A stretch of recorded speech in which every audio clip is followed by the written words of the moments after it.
Hi, boys and girls. It's Miss Holthauser again, and we're talking about author's message this week and last week, what the author wanted us to know and what they wanted us to understand after they read their story or their text.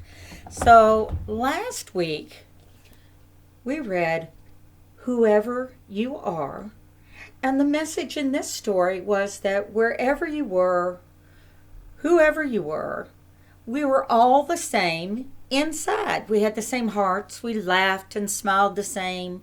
We had the same hurts. Well, today we've got another book, and this one is Be My Neighbor, and with words of wisdom, and it's written by Maya Ajmera and John Ivanko. So this story is something that the authors want us to really think about how we are alike and how we are different. And let's think about what a neighborhood is. Now, this is Be My Neighbor, but a neighborhood is a group of people who care about each other, who take care of each other. They sometimes live close to each other, but we can be neighbors to people who live a long way away because we can care about those people. We can try and help those people any way we can. So we can be neighbors to anyone throughout the world because just like in this book, we are alike in so many ways, even if our languages are different, our looks may be different, we may have different homes, but we can always care and love about people anywhere they are. So let's think about what we're supposed to be doing as we're reading this story. It says, we will read a text, that means a book, and determine the author's message. We just talked about that, what the author might want us to know after reading this book. So the author's message, he's telling us something. He wants us to learn something. After you do your reading, it says, I will, and you know that means you will, I will read the author's message of 3 books we read and complete the sentence with the author's message on slide 2 of my reading assignment. So you know that you have a reading assignment that's going to go along with this. It's going to be on slide 2 where you're going to finish the message in the red box. It starts out with, the author wants me to know, and you have to put your own words in there, what the author wanted you to know. So let's get started on this book. And your neighborhood is a special place. A neighborhood is where you live, learn, grow up, play, surrounded by your family and your friends. That is your special place. You might be in the mountains, along the coast, or somewhere in between. It might have important historical sites, such as a monument or a home for someone famous. So this is in New Guinea, this is in Oman, and this is in Spain. All different places, but they're all those people's neighborhood. Look, they're all playing. So it looks like they're all having a good time in their neighborhood. They're playing different things, but they're playing.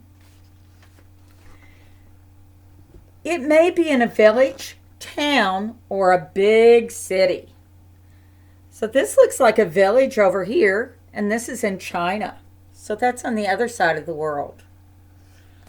These people are way out in Canada. That's the country above us. And then these people are in a city in the United States. Neighborhoods around the world can look very different. Some neighborhoods have lots and lots of people in them, while others only have a small population. I don't think that one has a very big population. Some might be on a remote island, in a country, or high up in the hills. Some neighborhoods are made up of a few buildings in a town or village, while others stretch for miles and miles and are part of a big city.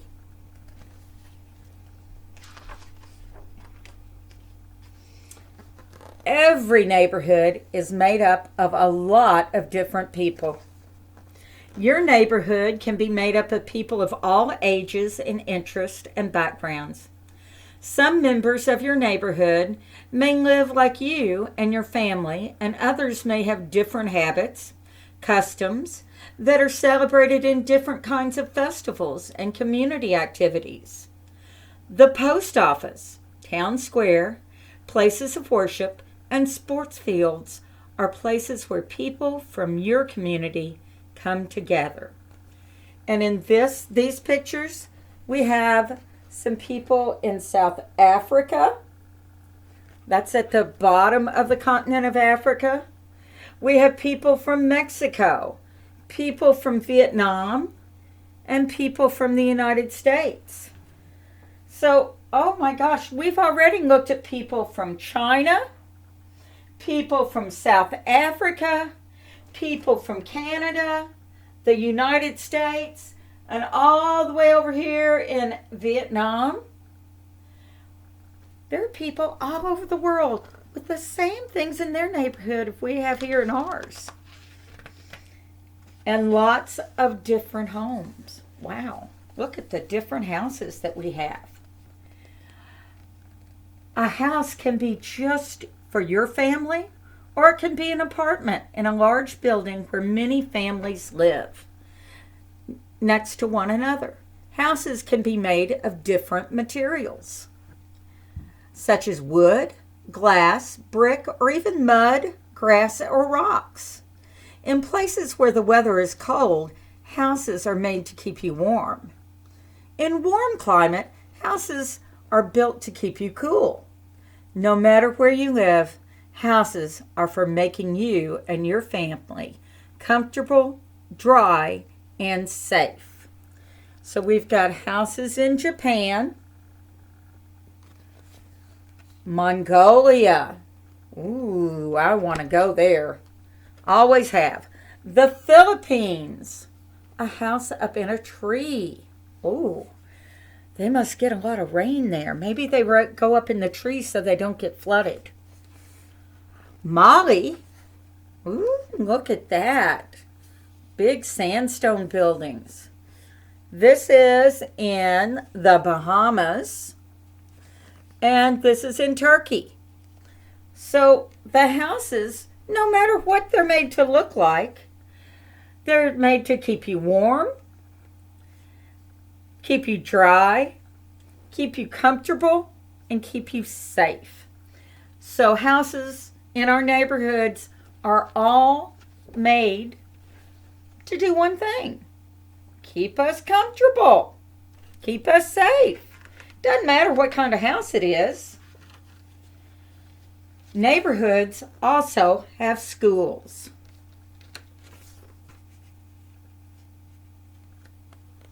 Ooh, look at these different schools here.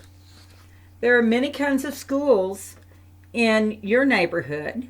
Some are large, some are small, or just one room. Sometimes school is held in your house, just like we're doing now. How about that? All around the world, people are doing that now. Schools are important because they help you learn and become more helpful in our community. So here we have a school in China. This is in Cuba. I like their uniforms. This is in Brazil. Brazil is in South America. And this is in Kenya, in Africa. So once again, now we've been to Brazil and Kenya. I know it's here right to Kenya. And Cuba, the island right there at the end of Florida. We've been all over the world, and they all have the same things that we have. They have houses to keep them warm and comfortable and safe. and cool sometimes. They have schools. They have playgrounds.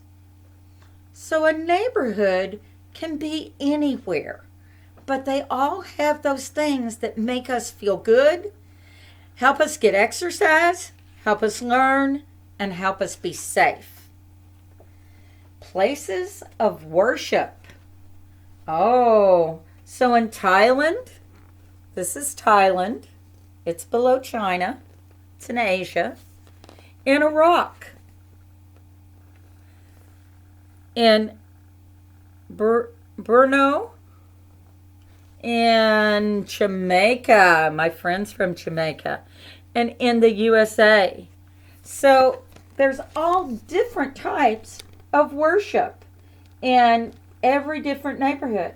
And some of these things that worship, in my neighborhood, we have all of these places of worship in my neighborhood.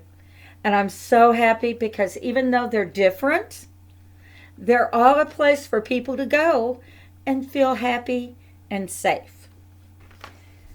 So we're learning a lot about what this author wants us to know. I mean, obviously, he wants us to know that neighborhoods are different, but they have the same things.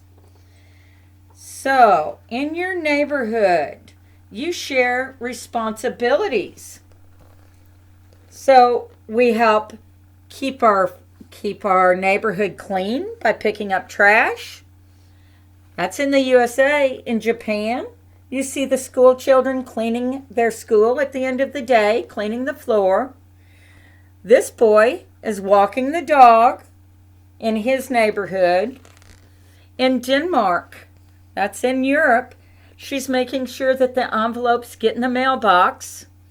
And look here, in the United Kingdom, in Britain, they know that the police officer is there to help them, and he sometimes stops and plays kickball with them.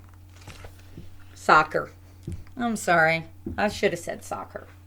So people live in the same neighborhood, often work together to make it a better place. And help you out, and help out your family and friends. This boy in Somalia is planting food in the farms for his family. Look, in China, they're giving this little boy a drink of water. They're babysitting for that little baby. Over here, she's filling up water in India. So maybe she's watering stuff in her garden.